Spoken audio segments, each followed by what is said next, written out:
Hello friends, स्वागत है आप सभी का मेरे यूट्यूब चैनल इंडस्टेक इंडिया पर।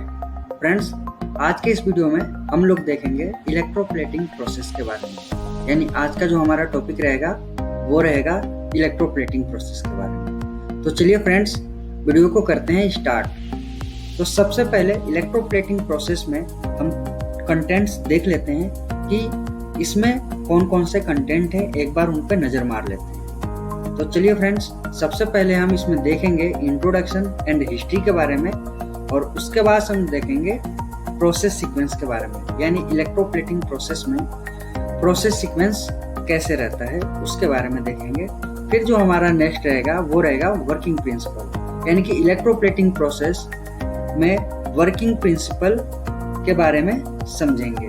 तो चलिए फ्रेंड्स, अब हम देखेंगे इंट्रोडक्शन एंड हिस्ट्री के बारे में।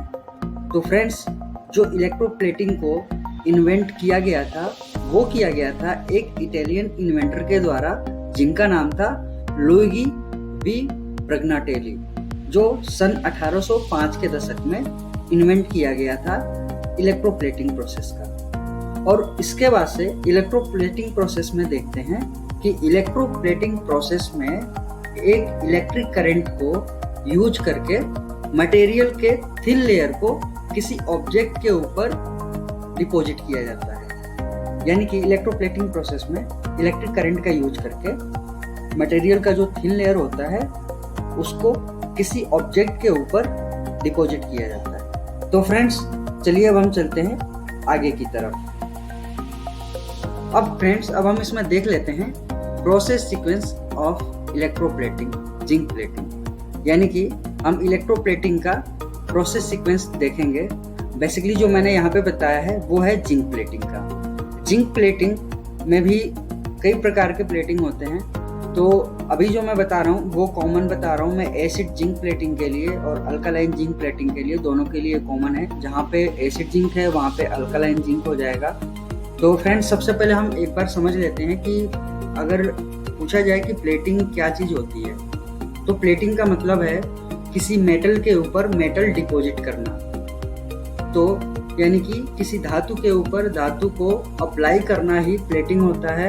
इसको इलेक्ट्रोप्लेटिंग इसलिए बोलते हैं क्योंकि ये इलेक्ट्रिक करंट के थ्रू होता है, इसलिए हम इसको इलेक्ट्रोप्लेटिंग बोलते हैं। तो अब चलिए, अब हम चलते हैं इसके प्रोसेस सीक्वेंस को देख लेते हैं एक बार। तो सबसे पहला जो प्रोसेस होता है, स्टार्ट होता है हमारा, वो होता है सोक क्लीनिंग। उसके बाद से होता है anodic cleaning, then acid pickling, उसके बाद से कैस्केड रिंज होता है, फिर जिंक प्लेटिंग होती है, फिर एसिड जिंक ड्रैग आउट। यानी कि यहाँ पे हम अल्कालाइन जिंक ड्रैग आउट भी बोल सकते हैं, क्योंकि जब हमारी प्लेटिंग के बाद से जब हम उसको वाटर रिंज करते हैं तो हम उस प्रोसेस को ड्रैग आउट बोलते हैं। वो प्रोसेस क्या कहलाता है? ड्रैग आउट कहलाता है। उसके बाद से हमारा नेक्स्ट स्टेप होता है वाटर रिंज का। यानी कि फिर से हमें वाटर रिंज, यानी हमें फिर से क्या करना होता है, डीएम वाटर में पार्ट को डिप करके वॉश करना, यानी कि water rinse.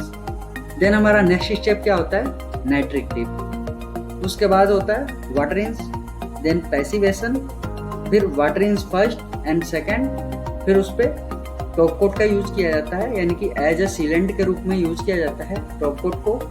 Then air blowing होता है, फिर ओवन होता है। अब फ्रेंड्स, यहाँ पे समझने वाली बात एक चीज है कि जैसे बोला जाता है, कहीं कहीं पे आपने प्रोसेस अगर देखा होगा तो वहाँ पे एचडी प्रोसेस होती है, यानी कि हाइड्रोजन डी एम्ब्रिटलमेंट। यानी कि जब हम प्लेटिंग करते हैं तो प्लेटिंग के साथ साथ क्या होता है कि उसमें हाइड्रोजन भी आ जाता है, जिससे क्या होता है कि आगे चल के प्रॉब्लम हो सकती है। अगर हमें उसे बेटर एसएसटी देना होता है, बेटर एसएसटी लाइफ अगर हमें देना होता है उस चीज को, उस पार्ट्स को, तो हमें क्या करना होता है? एचडी प्रोसेस करना होता है। तो एचडी प्रोसेस कब होता है? जैसे ही हम जिंक प्लेटिंग करते हैं, तो जिंक प्लेटिंग करने के बाद नाइट्रिक डिप और फिर उसके बाद से ये सारे प्रोसेस करके जब हम आते हैं तो यहाँ पैसिवेशन से पहले हमें एचडी प्रोसेस करना होता है, हाइड्रोजन डी एम्ब्रिटलमेंट प्रोसेस करना होता है। देन फिर हमें उस पर क्या करना होता है? जिंक प्लेटिंग करनी होती है। फिर हमारा ये प्रोसेस फिर यहाँ से ये स्टार्ट होता है, और फिर देन पैसिवेशन, फिर water rinse first and second, फिर टॉप कोट, फिर एयर ब्लोइंग, फिर ओवन। अब यहाँ पे ध्यान देने वाली चीज है कि पैसिवेशन जो है वो किस टाइप का होना चाहिए। तो passivation as per customer demand होता है कि कस्टमर को कौन सा पैसिवेशन चाहिए होता है। बेसिकली पैसिवेशन में कई तरह के कलर टाइप में आ जाते हैं, जैसे वाइट पैसिवेशन हो गया, फिर उसके बाद से आपका येलो पैसिवेशन हो गया। तो ये डिपेंड करता है एज पर कस्टमर। अगर हम पैसिवेशन पे यहाँ पे ट्राइवेलेंट में बात करें यहाँ पे कि ट्राइवेलेंट है या हेक्सावेलेंट है, तो हेक्सावेलेंट ये ह्यूमन बॉडी के लिए काफ़ी हजार्डस होता है। तो ये गवर्नमेंट इस चीज़ को बैन कर चुकी है, तो हमें हेक्सावेलेंट यहाँ पे पैसिवेशन नहीं यूज करना होता है। हेक्सावेलेंट जो होता है वो काफ़ी हजार्डस होता है ह्यूमन बॉडी के लिए। तो यहाँ पे जो भी पैसिवेशन यूज होगा वो ट्राइवेलेंट होगा। ट्राइवेलेंट को हम लिख सकते हैं CR3 यानी कि क्रोम 3। तो ये हमारा ट्राइवेलेंट होता है, ट्राइवेलेंट पैसिवेशन होता है। तो फ्रेंड्स, ये हमारा था प्रोसेस सीक्वेंस इलेक्ट्रोप्लेटिंग का, यानी जिंक प्लेटिंग का प्रोसेस सीक्वेंस था।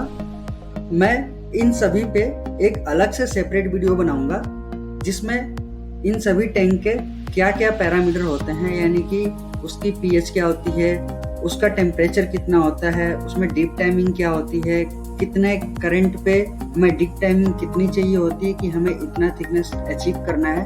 तो इन सब पे मैं डिटेल्स में वीडियो बनाऊंगा। अगर आपको लगता है कि उस वीडियो की ज़रूरत है तो मुझे प्लीज़ कमेंट करके ज़रूर बताएं, जिससे मैं वो एक सेपरेट वीडियो बना सकूं। हम देखते हैं इसका वर्किंग प्रिंसिपल, यानी इलेक्ट्रोप्लेटिंग का वर्किंग प्रिंसिपल देखते हैं। तो फ्रेंड्स, सबसे पहले हम देख लेते हैं कि इसमें होता क्या है। तो यहाँ पे आपको दिख रहा होगा, यहाँ पे मैंने एक फोटो लगाया हुआ है समझने के लिए। तो यहाँ पे एक क्या है, ये बात है जिसके अंदर सॉल्यूशन है, जिसको हम इलेक्ट्रोलाइट बोलते हैं। उसके बाद से यहाँ पे दो क्या हुए हैं, यहाँ पे एक एनोड लगा हुआ है और एक कैथोड लगा हुआ है।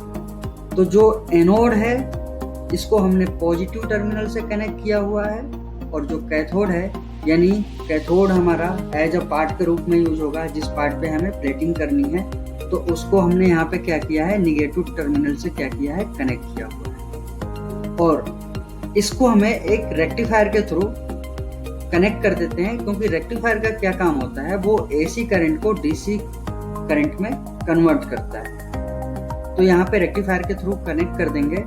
तो जैसे ही ये रेक्टिफायर के थ्रू कनेक्ट होगा और जैसे ही हम DC पावर सप्लाई करेंगे, इस पे DC पावर को जैसे ही हम अप्लाई करेंगे, तो एनोड क्या होगा, वो ऑक्सीडाइज होने लगेगा। तो उसके बाद से क्या होगा, जो मेटल के एटम्स हैं वो बाथ सॉल्यूशन में क्या होंगे, डिजोल्व होने लगेंगे, इलेक्ट्रोलाइट सॉल्यूशन में डिजोल्व होने लगेगा। और ये क्या होगा कि जो हमारा करंट होगा वो निगेटिव से क्या होगा, निगेटिव टर्मिनल से पॉजिटिव टर्मिनल की तरफ ये फ्लो करेगा। तो यहाँ पे क्या होगा, जैसे ही यहाँ से ये फ्लो करेगा, तो यहाँ पे क्या होगा, जो भी जिंक के यहाँ पे जो जिंक होगा हमारा, यहाँ पे हम जिंक प्लेटिंग की बात कर रहे हैं, तो जो हमारा ये जिंक एनोड होगा, यहाँ से क्या होगा हमारा कि इसके मेटल क्या होंगे, कैथोड के ऊपर डिपॉजिट होने लगेंगे। तो फ्रेंड्स, ये हमारा रहा इलेक्ट्रोप्लेटिंग के बारे में। इस वीडियो में सिर्फ मैंने बेसिक ही बताया है, जिसका हमें सिर्फ फंडामेंटल क्लियर हो, बेसिक फंडामेंटल क्लियर हो। यहाँ पे मुझे एक डिटेल में वीडियो बनानी पड़ेगी, तो हमें यहाँ के बाद का जो इलेक्ट्रोलाइट सॉल्यूशन है, इसके जो भी कंटेंट हैं, इसमें क्या क्या कंटेंट होते हैं, तो इस पे मैं डिटेल में वीडियो बनाऊंगा। फ्रेंड्स, वीडियो को पूरा देखने के लिए आप सभी को दिल से धन्यवाद। मिलता हूँ आपसे नेक्स्ट वीडियो में, तब तक के लिए जय हिंद, वंदे मातरम।